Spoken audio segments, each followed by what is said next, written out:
marche. Moi qui suis devant vous, j'étais un maladif professionnel. Je tombais malade chaque mois, pendant des années. Mais regardez ce que j'ai découvert dans la parole de Dieu. Dieu laisse les maladies à cause de la méchanceté et de l'avarice et de l'égoïsme des hommes. Il y a des gens qui ont caché leur argent sur des comptes bloqués. C'est même pas qui a créé ce truc-là, compte bloqué. Tu mets ton compte, tu bloques. Tu bloques pourquoi? C'est pour toi. Des gens cachent l'argent sur les comptes bloqués.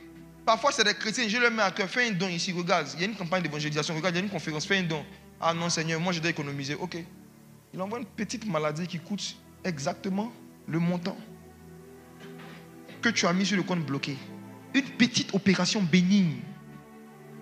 Petite intervention chirurgicale à 1,8 million. L'argent que vous ne voulez pas donner à Dieu, parfois à vos parents, vous allez donner ça à des médecins. Psaume chapitre 41, voici ce que j'ai découvert. Psaume 41, versets 1 à 4. Au chef des chantres, psaume de David. Heureux celui qui s'intéresse aux pauvres. Au jour du malheur, l'Éternel le délivre. L'Éternel le garde et lui conserve la vie. Il est heureux sur la terre et tu ne le livres pas au bon plaisir de ses ennemis. L'Éternel le soutient sur son lit de douleur, tu le soulages dans toutes ses maladies. Relis le verset 4.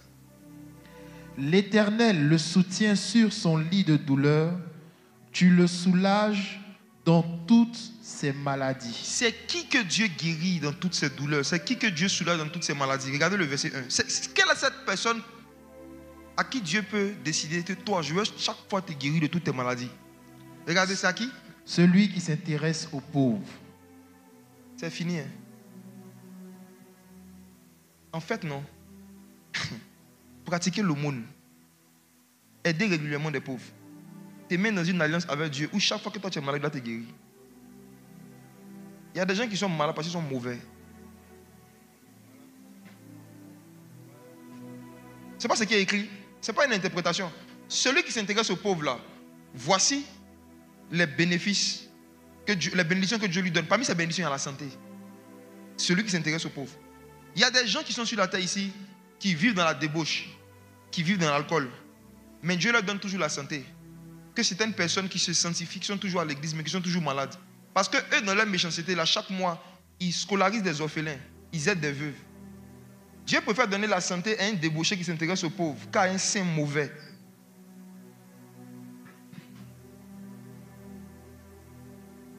On n'a pas dit celui qui va à l'église, on dit celui qui s'intéresse aux pauvres. On n'a pas dit celui qui a donné sa vie à Jésus, celui qui s'intéresse aux pauvres. Donc la pratique de l'aumône, s'organiser pour toujours partager un peu de ce que tu as avec des gens qui ont moins que toi, est une façon de recevoir la guérison. Certains parmi vous, comment Jésus veut vous guérir? Jésus veut qu'après ce programme-là, vous partez faire des dons aux gens. Personne ne va prier pour vous ici.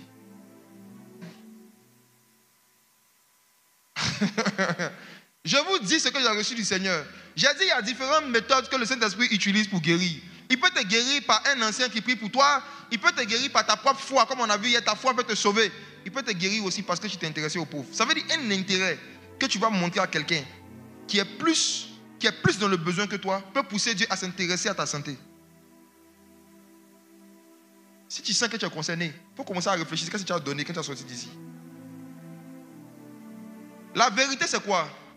C'est qu'il n'y a aucun pauvre qui est le cadet des pauvres, dans la famille des pauvres. Je peux expliquer ça? Il n'y a aucun pauvre qui est le cadet, c'est-à-dire le dernier enfant, dans la famille des pauvres. Dans la famille des pauvres, peu importe ce que tu n'as pas, il y a toujours quelqu'un qui a moins que toi encore. Il y a des niveaux. Il y en a ici qui disaient qu'ils étaient en galère parce qu'il ne leur reste que 5 000. Il y en a ici qui se sentent pauvres parce qu'il ne leur reste que 2 000. Vous avez entendu témoigner de la soeur, il reste combien? 700. Il faut demander à ton voisin, tu connais 700? Faut dire, tu connais 700? Vous avez entendu le témoignage de la soeur? Elle dit, il lui reste 700. On a le combien du mois? Aujourd'hui, il y a le combien? Le 2. Donc hier, une soeur en Christ, hier, le 2, elle avait 700 sur elle. Et tu as fouillé, je suis sûr qu'elle a un enfant. Maintenant, toi, tu as 10 000, tu dis que tu n'as rien. Quand tu regardes, elle rigole.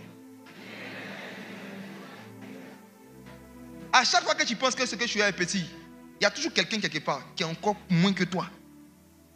Et l'une des façons de pouvoir avoir la guérison et de conserver la santé, c'est de chercher à connaître les gens qui ont moins que toi et de temps en temps t'intéresser à eux. Le Seigneur dit celui qui s'intéresse aux pauvres. L'intérêt même là, ce n'est même pas toujours dans les dons. L'intérêt de quelqu'un. L'intérêt, c'est juste montrer à la personne que tu te soucies de comment il va faire. Celui qui s'intéresse aux pauvres, regardez la promesse qui est derrière. Dieu le soulage de ses maladies. C'est bizarre. C'est à travers ce verset que j'ai compris ce qui m'arrivait. Si vous comprenez ça, vous devez avoir une liste de personnes à qui vous faites des dons régulièrement. Ça va vous maintenir en santé.